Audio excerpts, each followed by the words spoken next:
একটি মন্দিরে পাথরের মূর্তিটাকে একটি সাধারণ পাথর জিজ্ঞাসা করলো যে ভাই, তুমি এমন কি কাজ করেছো যার জন্য কত সুন্দর সুন্দর ভাবনা তোমার জন্য নিয়ে আসে, মানুষের মনে মাথা নত করে, ফুল দেয়, জল দেয়, এমনকি ধূপকাঠিও দেয়, এমনকি দুধও তোমার উপরে এসে ঢালে।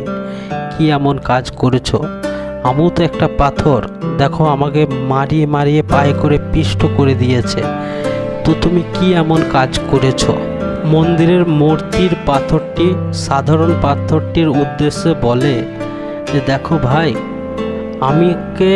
আমাকে যখন লোহার যন্ত্রটা দিয়ে আমাকে খুঁচিয়ে খুঁচিয়ে আমাকে ক্ষত বিক্ষত করে দিয়েছিল, রক্ত লহুলুহান করে দিয়েছিল, সেসব যন্ত্রণা যে আমি সহ্য করেছি সেটা আমি তোমাকে বলে বোঝাতে পারবো না। আমার কোনো পরিভাষা নেই সেটা তোমাকে বোঝাবার মতো।